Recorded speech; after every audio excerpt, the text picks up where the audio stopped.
America हम लोग के ऊपर 7वां बेड़ा लेके चलाया था 1971 में, परमाणु बम मार। अभी वही लेके घूम रहा था ये जिराल्ड आर फोर्ड। किसके पास लेके घुस गया था? ईरान के पास। तो रसिया जो है ना, इसका एग्जैक्ट लोकेशन किसको बता दिया? ईरान। शुरुआत में इंडिया भी इस युद्ध में थोड़ा किनारे कर रहा था खुद को, लेकिन लास्ट में इंडिया भी खुल के आ गया और चाइना उसको मिसाइल पहुंचा चुका है इसको मार के गिराने के लिए। भाप गया अमेरिका। और मारने में क्या जाता है, पहले ईरान का एक सीधा सी स्ट्रेटजी। अमेरिका जो था वो क्या किया,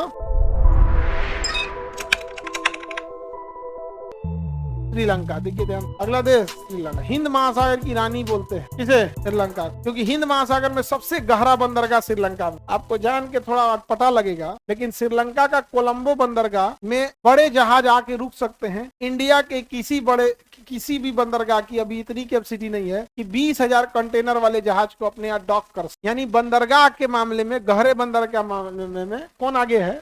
श्रीलंका। कई बार इतना अजीब सा शर्म लगता है कि हम लोग कोई सामान अगर मंगा लेते हैं तो वो श्रीलंका पोर्ट पे खाली कराते हैं, और श्रीलंका पोर्ट पे खाली करने के बाद फिर हम लोग यहाँ से छोटा जहाज भेजते हैं जो यहाँ लेके आते हैं। ऐसा नहीं है कि हमारे पास नहीं, हम लोग छोटे और मीडियम लेवल के जहाजों को हैंडल कर। और चाइना, सॉरी श्रीलंका बड़े, बहुत गहरा बंदरगाह। क्योंकि जितना बड़ा पता चला 10 तल्ला जमीन की समुद्र के नीचे घुसा हुआ है, पानी में ही है।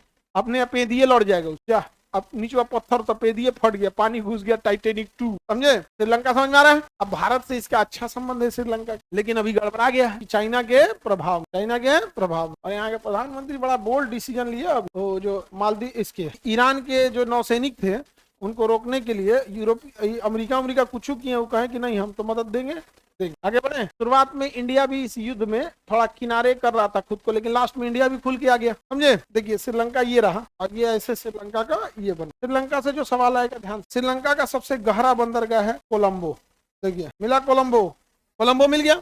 अब नीचे ये देखिएगा हम्बनटोटा, एकदम नीचे देखेंगे हम्बनटोटा, एकदम नीचे देखेंगे क्या होगा? हम्बनटोटा। मिल गया हम्बनटोटा। अरे भाई बड़ी खतरनाक कहानी है हम्बनटोटा का। देखिए अमेरिका जो था वो क्या किया, ये हम्बनटोटा में रडार लगाना चाहता था। क्या लगाना चाहता था? ताकि रसिया जब भी इधर से जाए तो उस पर नजर कौन रख ले? अमेरिका। रसिया जब भी जाए, और उस समय रसिया बहुत मजबूत था।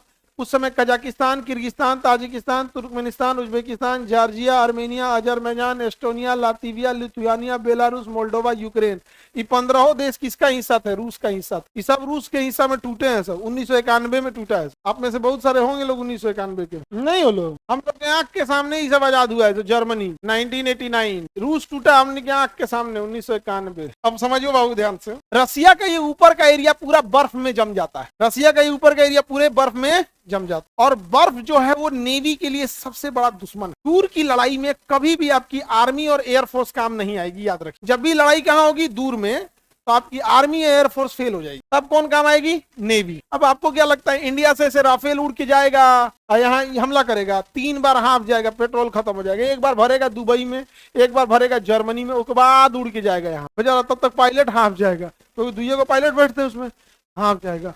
अरे बाप बाप, कहाँ बम मारना है? वो परसों का सूतल है, हम हक जाएगा। तो एयरफोर्स नहीं जा। एक आध जहाज जो है B2 स्पिरिट हो गए, सब अमेरिका के एक आध जहाज है जो जा सकता, बट वो भी मेन हमला के लिए नहीं जाता है। एक आध जगह मेन इंपॉर्टेंट जगह पे बम गिरा के। तब कौन जाएगा? तब जाएगी नेवी। नेवी के पास क्या होता है? पानी वाली जहाज होती है। और नेवी के पानी वाली जहाज किलोमीटर में होती है, आधा किलोमीटर। जैसे हम ही लोग का INS विक्रम आधा किलोमीटर, वो आधा किलोमीटर का जहाज है। और उस जहाज 20 तल्ला का है। अब सोचो आधा किलोमीटर लंबा मकान हो, 20 तल्ला का हो, कितना आदमी हटेगा? उसमें 6 महीना का राशन, पानी, फ्यूल, डीजल, बैटरी सब भर दिया जाता है। सैनिक उनिक सब भर, और उसके ऊपर का एरिया प्लेन करके एयरपोर्ट बना दिया जाता है। अब अपने राफेल को खड़ा करेंगे किस पर? एयरक्राफ्ट कैरियर पर। किस पे खड़ा करेंगे? Aircraft carrier. अब ये एयरक्राफ्ट कैरियर के ऊपर क्या है? राफेल लगे हैं। क्या है?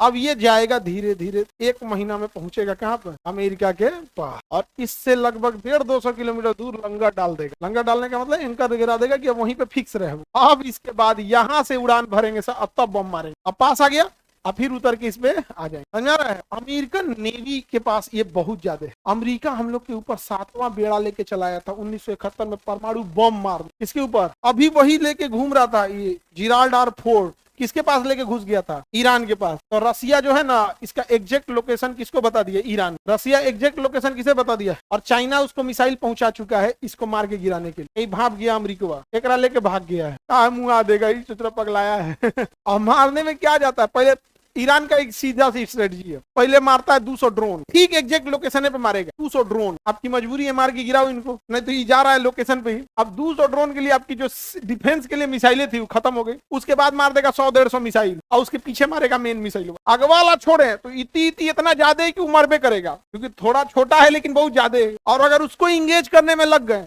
तो पिछवा वाले को आप देख नहीं पाएंगे, क्योंकि भाई रडार अपने कंफ्यूज हो जाएगा। एक रडार दूसरे मिसाइल को बना रहा है तो कंप्यूटर उस पर ध्यान देगा, वो दूसरा का कंप्यूटर ओकरा मार, तुम मारो, तू ओकरा मार, एकरा मार, अच्छा तू ओकरा देखिए, तो बीचों में एगो आके बैलिस्टिक मार देता है। ईरान की पॉलिसी सिंपल है, पहले हम छोटे छोटे ड्रोन मारेंगे, तुम्हारी मजबूरी है इसको मारो, नहीं मारोगे तो यही काम कर देंगे सब, नहीं मारोगे कौन काम कर यही काम कर देगा, अब मारोगे तो अभी जाओगे, मारोगे तो पिछवाला मारेगा। अमेरिका का भूत उतर गया, पूरा फंस गए यार, हम समझा गया, फंस गया यार। ईरान वाले शुरू से लड़ाकू, हम कल बताए थे आपको, लियोनाइडस जाके सिकंदर का दादी का घर जला दिया, क्योंकि दादी थी ना, परदादी थी, परदादी सिकंदर के परदादी का घर जला दिया, कौन? लियोनाइडस। तो सिकंदर आया, एक भर खानदान जला दिया, फिर ई चल गया तो ईसाइयों के बेजेंटाइन पे हमला कर दिया, ईसाई घुसिया गया, हरकुलियस आया, इनको नाश दिया, अरब वाला आया सब, तो चंगेज खान आया, सब अरब वालों को। ईरान शुरू से क्या है, बहुत बहुत पावरफुल ईरान। वहां पे गर्ल्स का लिटरेसी रेशियो, जो यंग गर्ल्स हैं उनका लिटरेसी रेशियो 99%, और ओवरऑल फीमेल का देखेंगे तो 90-95। रीजन क्या है, जैसे मान के चलिए कोई बूढ़ी हो गई तो ओवरऑल फीमेल में वो आएगी, लेकिन अगर पढ़ाई नहीं की तो काउंट तो हमेशा होगा, अब उसको मार के खत्म तो नहीं कीजिएगा। बट यंग जो जनरेशन है उनके लिटरेसी कितना है, 99। भाई इंडिया में कब होगा इतना लिटरेसी रेशियो, तुम्हारा पूरा दुख खत्म हो जाएगा, 99% लिटरेसी।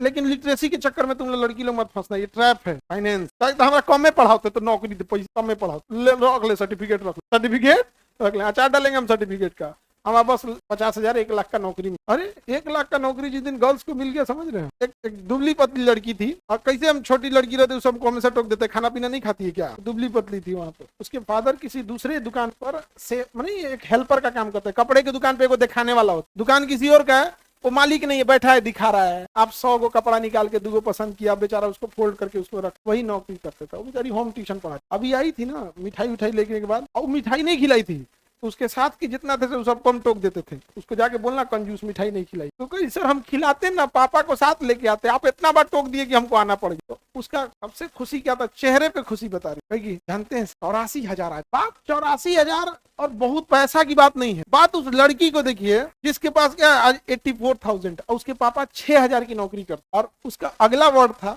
कि सर हम पापा को काम छोड़वा दी। ये चीज इस जगह पे बस पहुंच, बाकी आप दुनिया में मिसाइल मार दीजिए, परमाणु मार दीजिए, उससे कोई मतलब, समझा गया कि नहीं, परमाणु बॉम्ब चला दीजिए, उससे कोई दिक्कत नहीं, लेकिन पहले क्या करिए, फाइनेंस कंट्रोल। अब तनी उसको कोई रोक सकता है, अब कोई नहीं। तो ये लिटरेसी सब चक्कर साइड, पढ़ाई लिखाई होना चाहिए, पढ़ रहे हैं, कोई कहे ना पढ़ाई लिखाई जरूरी तो कौन चीज, हम यहाँ पे बैठ के जलेबी छान रहे हैं, पढ़ाई लिखाई, पढ़ाई अधिकार है, जिस तरह सांस लेना अधिकार है उस तरह पढ़ाई अधिकार है, इसलिए गुमराह मत करो। और लड़की लोग कितनों लोग गोल गोल घुमाए, लड़का लोग भी कहते हैं कितनों गोल गोल घुमाए, साइड हटो, साहब जी सीधा बोले हैं, फाइनेंस कंट्रोल बताओ, किधर है फाइनेंस, चाबी किधर है, चाबी चाबी बताओ इधर ये सब नहीं समझे भाई, फाइनेंस इतना जरूरी है। समझो मेरे ऊपर जब बम चला था 2019 में ना, तो थाने में गए थे FIR कराने के लिए, स्टार्टिंग फेज में था, तो नंबर मांगे थे उनका कि थोड़ा दे दीजिएगा, तो ड्राइवर का नंबर नहीं होता है, थाना पर तो ड्राइवर का नंबर दे। क्या हम उस समय टीचर नहीं थे, ये 8 साल पहले बम चला था, उस समय भी हम टीचर थे, उस समय भी लिटरेसी थी मेरी, लेकिन उस समय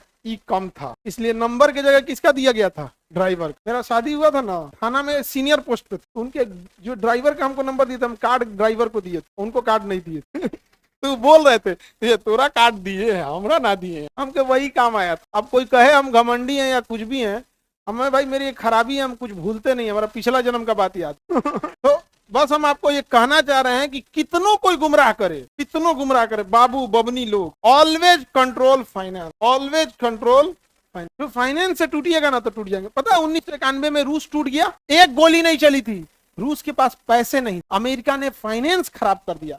आज भी देखिएगा प्रतिबंध लगा देता, कहता है इंडिया से कि रूस से तेल मत खरीदो, हमसे महंगा खरीदो। आज हम लोग ईरान से पाइपलाइन लगा देंगे, 72 से 75 रुपया पेट्रोल मिलेगा आज अगर ईरान से पाइपलाइन लगा दे, लेकिन नहीं खरीदने देता है। क्यों? आप उससे खरीदिए, वो अमीर होते रहेगा, आप गरीब रहेंगे, घुसियाते रहिए, बदुआ दीजिए, शराब पिए, कोड़ फूट जाएगा, प्लास्टिक का कीड़ा पड़ेगा, आंख कानर हो जाएगा, दिल बाहर निकल के धड़केगा, कुछ बोलो यहाँ पे कुछ अब नहीं। कंट्रोल ऑलवेज क्या जी, फाइनेंस।